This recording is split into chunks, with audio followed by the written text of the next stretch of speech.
Hello my dear good student, आज हम लोग को पढ़ना है 10th क्लास का विज्ञान पहला अध्याय रासायनिक अभिक्रिया एवं समीकरण। पहला, रासायनिक अभिक्रिया क्या है? ऐसा परिवर्तन जिसमें नए गुण वाले पदार्थों का निर्माण होता है उसे रासायनिक अभिक्रिया कहते हैं। अभिकारक, ऐसे पदार्थ जो किसी रासायनिक अभिक्रिया में हिस्सा लेते हैं उसे अभिकारक कहते हैं। ऐसे पदार्थ जिनका निर्माण रासायनिक अभिक्रिया में होता है उन्हें उत्पाद कहते हैं। जैसे हम समझ सकते हैं, कार्बन प्लस ऑक्सीजन मिलकर क्या बनाया? कार्बन डाइऑक्साइड गैस बनाया। तो कार्बन और ऑक्सीजन ये दो क्या है? अलग अलग तत्व है और इनके गुण भी अलग अलग है, लेकिन जो पदार्थ बनाया वो क्या बनाया? CO2 गैस बनाया। तो क्या है, जो भाग लिए वह अभिकारक है। अभिकारक कौन हुआ? कार्बन और ऑक्सीजन। और ये अभिकारक हुआ, निर्माण क्या किए? CO2। तो ये उत्पाद हो गए। तो रासायनिक अभिक्रिया कहता है कि ऐसा परिवर्तन जिसमें नए गुण वाले पदार्थ का निर्माण हो उसे रासायनिक अभिक्रिया कहते हैं। मतलब जो पदार्थ मिला है उससे नया गुण वाला पदार्थ हो। तो कार्बन और ऑक्सीजन मिला तो कार्बन डाइऑक्साइड बनाया, दोनों के गुण से क्या है? CO2 का अलग है। थोड़ा हम लोग रासायनिक परिवर्तन देखें कि क्या क्या रासायनिक परिवर्तन है। उदाहरण में देख सकते हैं, भोजन का पचना, श्वसन, लोहे पर जंग लगना, मैग्नीशियम फीते का जलाना, दही का बनना, ये सभी रासायनिक परिवर्तन हैं। रासायनिक अभिक्रिया के प्रेक्षण, रासायनिक अभिक्रिया के दौरान हम क्या क्या प्रेक्षण कर सकते हैं? तो हम लोग कर सकते हैं अवस्था में परिवर्तन, रंग में परिवर्तन, तापमान में परिवर्तन, गैस का उत्सर्जन। ये हम लोग 4 परिवर्तन को प्रेक्षण कर सकते हैं। रासायनिक परिवर्तन को प्रदर्शित करना, रासायनिक परिवर्तन को हम लोग 2 तरीके से प्रदर्शित कर सकते हैं। एक शब्द समीकरण और दूसरा होता है रासायनिक समीकरण। शब्द समीकरण जैसे जिंक प्लस सल्फ्यूरिक अम्ल, ये दोनों आपस में रासायनिक अभिक्रिया किया तो क्या बनाया? जिंक सल्फेट प्लस हाइड्रोजन बनाया। तो जिंक और सल्फ्यूरिक अम्ल ये दोनों क्या है? अभिकारक हैं। और जिंक सल्फेट और हाइड्रोजन क्या है? ये उत्पाद हैं। तो हम लोग शब्द ये समीकरण है। दूसरा होता है रासायनिक समीकरण, जैसे जिंक प्लस H2SO4 दोनों आपस में रासायनिक अभिक्रिया किया तो ZnSO4 plus H2, zinc sulphate और हाइड्रोजन दिया। तो ये जो है लिखने की जो तरीका है ये रासायनिक समीकरण हो गया और ये शब्द समीकरण हो गया।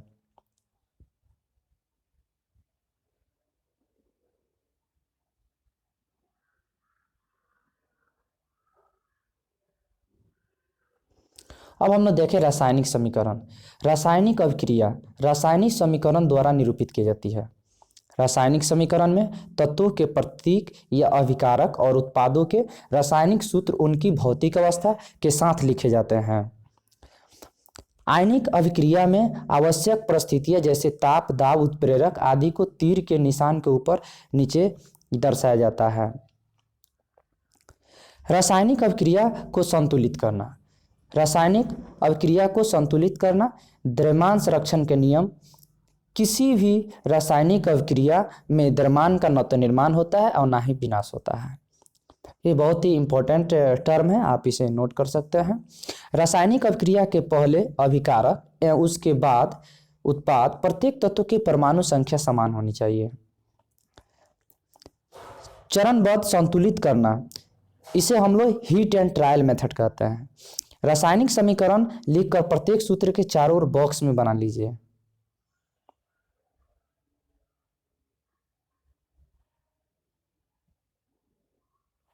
संतुलित करते समय बॉक्स के अंदर कुछ भी परिवर्तन नहीं कीजिए। समीकरण में उपस्थित विभिन्न तत्वों की परमाणु संख्या नोट कीजिए। तत्व क्या है इसमें देख रहे हैं हम लोग नीचे, फेरस प्लस जल जब आपस में रासायनिक अभिक्रिया किया तो Fe3O4 बनाया और प्लस H2 बनाया। तो हम लोग क्या देख रहे हैं, फेरस कितना है इसका अभिकारक में परमाणु संख्या 1 है, हाइड्रोजन का कितना है 2 है, ऑक्सीजन का कितना है 1 है। ये 4 जो है अपने से हम लोग अभिकारक में इसे ऐड किए हैं। और उत्पाद में परमाणु की संख्या कितना है, फेरस का 3 है, ऑक्सीजन का 4 है और हाइड्रोजन का 2 है। हीट एंड ट्रायल का मतलब होता है अनुमान विधि, मतलब अपने से यौगिक में हम लोग उसको गुणांक किसी संख्या से गुणांक करते हैं और गुणांक करके अनुमानित रूप से और तब उसे हम लोग बैलेंस करते हैं, संतुलन करते हैं। चौथा इसका नियम है कि सभी तत्वों के परमाणु को चरण 3 के भांति संतुलन कीजिए। सभी तत्वों के परमाणु संख्या अभिक्रिया के दोनों ओर समान होनी चाहिए। पांचवा का था अभिकारक एवं उत्पादों की भौतिक अवस्था लिखना। 3 में है सबसे अधिक परमाणु वाले तत्व को अभिकारक एवं उत्पाद के साइड में अनुचित गुणांक करके लगाकर संतुलित कीजिए। जो सबसे अधिक होता है उसमें हम लोग करते हैं। हम लोग थोड़ा और देख सकते हैं कि जैसे हम लोग क्या देख रहे हैं, इसमें सबसे अधिक क्या है, फेरस। ऑक्सीजन, ऑक्सीजन का कितना है, 4 है। तो ऑक्सीजन को हम लोग इधर 4 करने के लिए इसमें हम लोग देख सकते हैं चरण 3 में करेंगे। तो ऑक्सीजन जैसे 4 हुआ तो हम लोग का हाइड्रोजन कितना हो गया, 8 हो गया। अब यहाँ निचला हम देख सकते हैं 4 में, तो हम लोग क्या करें, हाइड्रोजन को 4 कर दिए। अब हम लोग देख रहे हैं कि जब इधर फेरस कितना है, 3 है चरण 3 में, इधर कितना है, फेरस 1 है। तो हम लोग क्या करेंगे, फेरस में 3 का गुणांक कर देंगे 3 से। तो इस प्रकार क्या हो जाएगा, ये संतुलित हो जाएगा। तो चौथा आपको चरण में ये जो आपको रासायनिक अभिक्रिया है ये संतुलित हो जाता है। अब आता है अभिकारकों एवं उत्पादों की भौतिक अवस्था लिखना। भौतिक अवस्था मतलब ठोस, द्रव, गैस, जलीय विलयन। ठोस, ठोस को एस से इस इंग्लिश में सॉलिड कहते हैं, इसलिए एस से इंडिकेट करते हैं, इसे डिनोटेट करते हैं। और द्रव को लिक्विड, एल से इसे डिनोटेट करते हैं। और गैसीय अवस्था को जी से, और जलीय विलयन को होता है इक्वस, इसलिए इक्यू से करते हैं। यहाँ हम लोग देख सकते हैं कि 3Fe, फेरस के 3 आपको परमाणु जब हाइड्रोजन के 4 अणु से जब रासायनिक अभिक्रिया करता है तो क्या बनाता है, आपको Fe2O3 और प्लस आपको हाइड्रोजन दे देता है। तो हम लोग देख रहे हैं चरण 6 में कुछ आवश्यक परिस्थितियां जैसे ताप, दाब या उत्प्रेरक आदि को भी तीर के निशान के ऊपर या नीचे लिखते हैं। अगर कोई रासायनिक अभिक्रिया ताप से संभव हो रहा है तो तीर के ऊपर ताप लिख देंगे, दाब से हो रहा था दाब से लिख देंगे, उत्प्रेरक से हो रहा था तीर के ऊपर उत्प्रेरक लिख देते हैं। और अभिकारक और प्रतिफल के बीच हम लोग तीर का चिन्ह देते हैं। 2 या 2 से अधिक अभिकारक होता है तो उसके बीच प्लस का चिन्ह देते हैं। 2 या 2 से अधिक प्रतिफल होता है तो उसके बीच प्लस का चिन्ह देते हैं। रासायनिक अभिक्रिया के प्रकार। रासायनिक अभिक्रिया के प्रकार, पहला होता है संयोजन अभिक्रिया। इस अभिक्रिया में 2 या 2 से अधिक अभिकारक मिलकर एकल पदार्थ बनाते हैं, एकल उत्पाद बनाते हैं। जैसे ए और बी 2 अलग अलग पदार्थ हो गया और दोनों मिलकर क्या बना दिया, सी एक पदार्थ बना दिया। उदाहरण हम देख सकते हैं कोयले का दहन। तो क्या देख रहे हैं, कार्बन, कोयला कार्बन है, ठोस अवस्था में होता है, ऑक्सीजन की उपस्थिति में जलता है, गैस अवस्था है। जब दोनों आपस में रासायनिक अभिक्रिया किया तो क्या बनाया, CO2 गैस बना दिया, गैस बना दिया। 2 में हमने देख रहे हैं जल का निर्माण। हाइड्रोजन का 2 अणु गैसीय अवस्था में ऑक्सीजन का से रासायनिक अभिक्रिया करके आपको जल का 2 अणु बना देता है।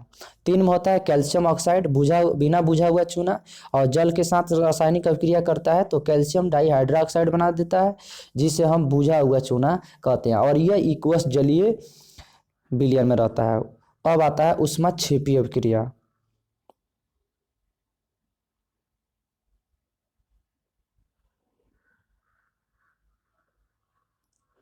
ऊष्माक्षेपी अभिक्रिया जिन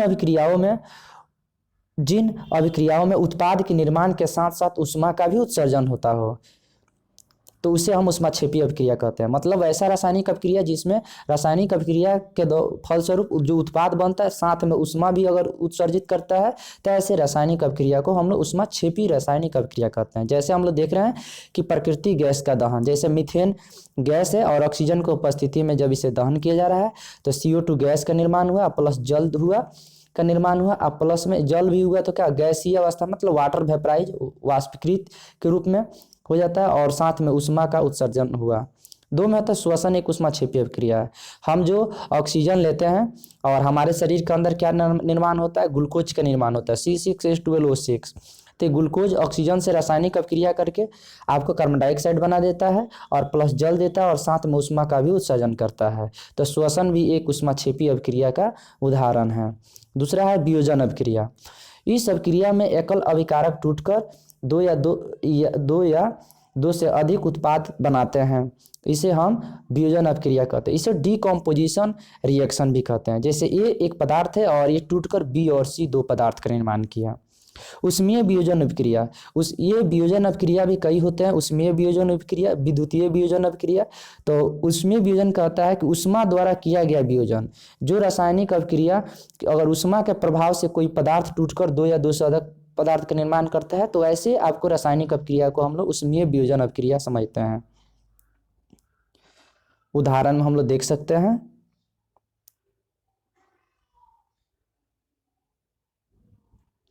जैसे फेरस सल्फेट, आपको उष्मा इसको हीट किया गया, गर्म किया गया, तो क्या बनाया, फेरिक ऑक्साइड बनाया Fe2O3 और प्लस सल्फर डाइऑक्साइड गैस दिया और plus sulphur try oxide gas दिया। तो क्या होता है, फेरस सल्फेट हरा रंग था, जैसे उसको गर्म किया गया तो फेरिक ऑक्साइड जो बना वो क्या हुआ, भूरा लाल रंग का हो गया। तो ये उष्मा का फलस्वरूप कितने अणु में टूट गए फेरस सल्फेट, 3 आपको नए पदार्थ में टूट गए। दूसरा हम लोग रासायनिक अभिक्रिया देख सकते हैं, कैल्शियम कार्बोनेट जो चूना पत्थर है, जैसे ये ठोस अवस्था में होता है, जैसे इसको हम लोग गर्म करते हैं तो कैल्शियम ऑक्साइड ठोस अवस्था में बिना बुझा हुआ चूना और कार्बन डाइऑक्साइड गैस रिलीज होता है। दूसरा होता है विद्युत वियोजन अभिक्रिया, विद्युत धारा प्रवाहित कर होने वाला वियोजन। इसमें हम लोग देख रहे हैं कि जल है और जल के 2 अणु है, और जब इसको विद्युत धारा प्रवाहित किया जाता है तो ये हाइड्रोजन के 2 अणु और ऑक्सीजन के 1 अणु में टूट जाता है। यहाँ इसके लिए हम लोग कुछ हम लोग देख सकते हैं लैब प्रयोगशाला में कि आपको क्या है, इसमें एक मग है और इस मग में क्या किया गया है कि 2 आपको परखनली डाला गया है। दोनों परखनली में क्या हुआ है, ये 2 ग्रेफाइट का रड है और एक एनोड है, दूसरा कैथोड है।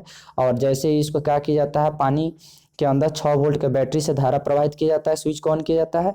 जैसे धारा प्रवाहित होता है तो एनोड से आपको क्या होता है, हाइड्रोजन गैस निकल रहा है, एनोड से जो है ऑक्सीजन गैस निकल रहा है और कैथोड से हाइड्रोजन गैस निकल रहा है, और इस प्रकार जल के जो अणु है वो टूट जाते हैं। तो ऐसे रासायनिक अभिक्रिया को हम लोग विद्युत वियोजन अभिक्रिया कहते हैं या समझते हैं। दूसरा होता है प्रकाशीय वियोजन अभिक्रिया। प्रकाशीय वियोजन अभिक्रिया सूर्य के प्रकाश का उपस्थिति में होने वाला वियोजन अभिक्रिया को प्रकाशीय वियोजन अभिक्रिया कहा जाता है। जैसे यहाँ पे सिल्वर क्लोराइड के 2 अणु जब सूर्य के प्रकाश की उपस्थिति में रखा जाता है तो क्या होता है, सिल्वर ठोस में प्राप्त होता है और क्लोरीन गैस के रूप में उत्सर्जित हो जाता है, वाष्पीकृत हो जाता है। यहाँ सिल्वर ब्रोमाइड भी ऐसा ही, सिल्वर आपको ठोस अवस्था में होता है और आपको ब्रोमीन जो होता है वो आपको गैसीय अवस्था में हो जाता है। अब इस प्रकार की अभिक्रिया को हम लोग प्रकाशीय वियोजन अभिक्रिया समझते हैं। अभिक्रिया का उपयोग श्याम श्वेत फोटोग्राफी में इसका उपयोग किया जाता है। ऊष्माशोषी अभिक्रिया, ये क्वेश्चन आ सकता है कि प्रकाशीय वियोजन अभिक्रिया किस चीज में उपयोग किया जाता है, तो श्याम श्वेत फोटोग्राफी में इसका उपयोग किया जाता है, ये बहुत ही इंपॉर्टेंट है। ऊष्माशोषी अभिक्रिया, जिन अभिक्रियाओं में अभिकारकों को तोड़ने के लिए ऊष्मा प्रकाश या विद्युत ऊर्जा की आवश्यकता होती है उसे ऊष्माशोषी अभिक्रिया कहते हैं। जिन अभिक्रियाओं में अभिकारकों को तोड़ने के लिए ऊष्मा प्रकाश विद्युत ऊर्जा की आवश्यकता होती है उसे ऊष्माशोषी अभिक्रिया कहते हैं।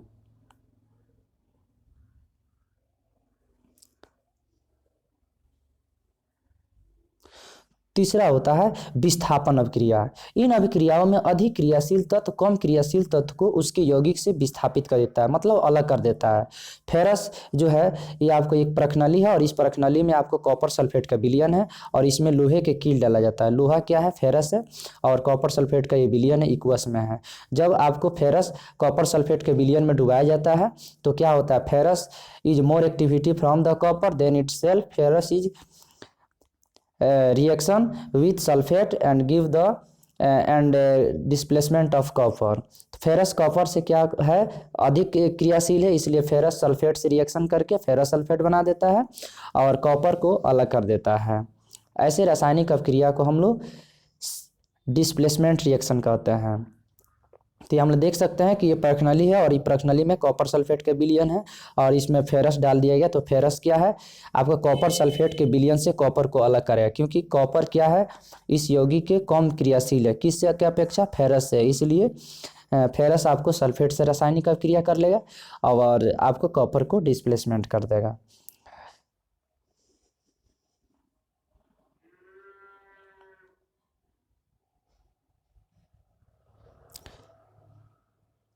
लोहे की कील पर भूरे रंग का कॉपर की परत जम जाती है। लोहे की कील जो होती है उस पर भूरे रंग की कॉपर की परत जम जाती है।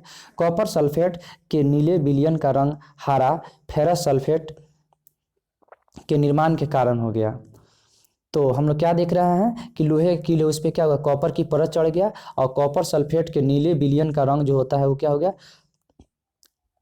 हरा फेरस सल्फेट के निर्माण के कारण हो गया। हम लोग देख सकते हैं zinc plus copper sulphate. Zinc क्या है, कॉपर से अधिक क्रियाशील है, इसलिए जिंक क्या करेगा, कॉपर को अलग कर देगा। हम लोग आमतौर में बोल सकते हैं जिसकी लाठी उसकी भैंस। जिंक क्या है, कॉपर से अधिक क्रियाशील, इसलिए जिंक क्या करेगा, सल्फेट से दोस्ती कर लेगा, SO4 से दोस्ती कर लेगा और कॉपर को अलग कर देगा, क्योंकि कॉपर कम क्रियाशील है, बना देगा जिंक सल्फेट। और कॉपर कमजोर है, इसको क्या करेगा, उसी यौगिक से अलग कर देगा। जिंक कॉपर से अधिक क्रियाशील तत्व है। नेक्स्ट आपको टॉपिक आता है द्विविस्थापन अभिक्रिया। इसे हम लोग डबल डिस्प्लेसमेंट रिएक्शन कहते हैं। इस अभिक्रिया में उत्पाद का निर्माण दो यौगिकों के बीच आयनों के आदान प्रदान से होता है। इसमें हम लोग क्या देखते हैं, दोनों यौगिक आयन वाले कंपाउंड होना चाहिए। तो सोडियम सल्फेट आपको क्या है, ये भी इक्वस में है, और बेरियम क्लोराइड दोनों इक्वस में है। सोडियम प्लस चार्ज में टूटेगा, सल्फेट SO2 जो होगा सल्फेट हाइड्रोक्साइड माइनस चार्ज में टूटेगा। बेरियम जो है प्लस में टूटेगा, कोलिन माइनस में टूटेगा। तो सोडियम आपको क्या करेगा, कोलिन से रासायनिक अभिक्रिया करके Na2Cl2 से करेगा तो 2NaCl बना देगा, और SO4 जब बेरियम से करेगा तो बेरियम सल्फेट बना देगा। मतलब दो आयनों के आदान प्रदान से जो रासायनिक अभिक्रिया संपन्न होती है उसे द्विविस्थापन अभिक्रिया कहते हैं। बेरियम सल्फेट के सफेद और विलेय अवक्षेप का निर्माण होता है, इसलिए इस अभिक्रिया को अवक्षेपण अभिक्रिया कहते हैं। मतलब जो रासायनिक अभिक्रिया के फलस्वरूप उत्पाद अवक्षेप के रूप में प्राप्त होता है, तो वैसे रासायनिक अभिक्रिया को हम लोग अवक्षेपण अभिक्रिया भी कहते हैं।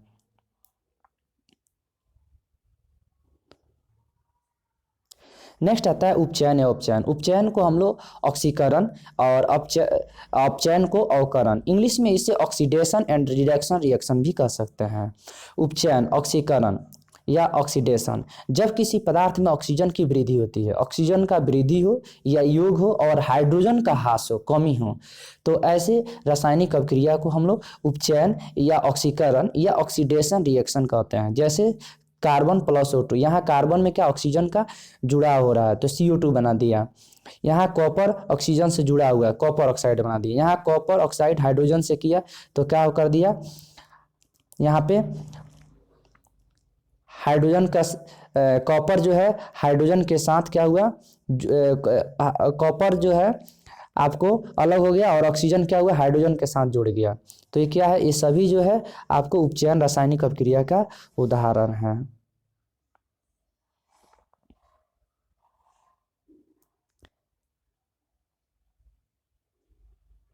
नेक्स्ट हम लोग देख रहे हैं अपचयन। अपचयन को हम लोग रिडक्शन रिएक्शन कहते हैं या अवकरण अभिक्रिया, जब किसी पदार्थ में ऑक्सीजन का ह्रास होता है। मतलब उपचयन का जस्ट विपरीत, जब किसी पदार्थ में ऑक्सीजन का ह्रास होता है या कमी होता है और आपको हाइड्रोजन का योग हो, वृद्धि हो, तो ऐसे रासायनिक अभिक्रिया को हम लोग अपचयन अभिक्रिया कहते हैं। तो हम लोग यहाँ देख सकते हैं कि कॉपर ऑक्साइड आपको हाइड्रोजन से किया तो क्या बनाया, कॉपर को अलग कर दिया और यहाँ पे ऑक्सीजन जो हाइड्रोजन जुड़ गया। तो जब हाइड्रोजन में ऑक्सीजन जुड़ा तो ये उपचयन हो गया, और जब कॉपर ऑक्साइड ऑक्सीजन को त्याग किया तो ये अपचयन हो गया। और इस प्रकार इस अभिक्रिया में कॉपर ऑक्साइड कॉपर में अपचयित हो जा रहा है, कॉपर ऑक्साइड कॉपर में अपचयित हो जाता है और हाइड्रोजन उपचयित होकर जल बनता है। इस अभिक्रिया में उपचयन और अपचयन दोनों हो रहा है, इसे रेडॉक्स अभिक्रिया कहते हैं। ऐसा इसलिए क्योंकि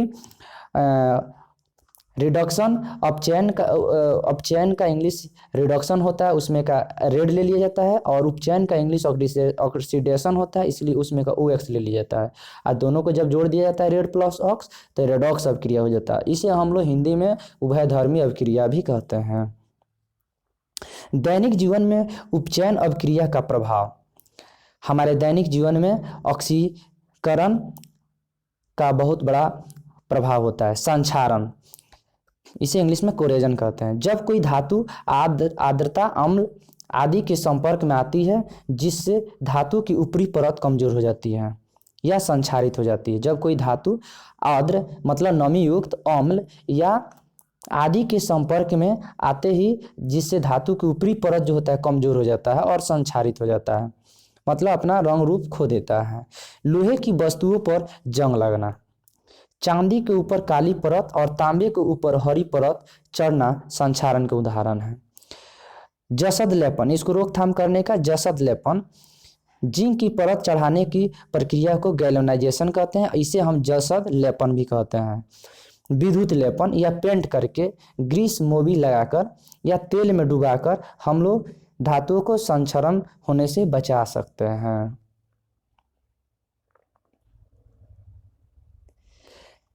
उसके बाद में आता है विकृत गंधिकता। विकृत गंधिकता कहता है कि वसायुक्त और तैलीय खाद्य सामग्री वायु के संपर्क में आने पर उपचयित हो जाते हैं, जिससे उनके स्वाद और गंध में परिवर्तन हो जाता है। इसे विकृत गंधिकता कहते हैं। जैसे जब किसी खाद्य पदार्थ या वसायुक्त खाद्य पदार्थ ऑक्सीजन की उपस्थिति में आते हैं तो ये क्या होते हैं, ऑक्सीजन से ऑक्सीकृत हो जाते हैं, अपना स्वाद और सुगंध स्वादहीन और दुर्गंध में बदल देते हैं, और इस प्रकार के रासायनिक अभिक्रिया को विकृत गंधिकता कहते हैं। विकृत गंधिकता को रोकने का उपाय प्रति ऑक्सीकारक का उपयोग करके, और दूसरा होता है वायुरोधी बर्तन में खाद्य सामग्री रखकर, मतलब जिसमें वायु प्रवेश न करे।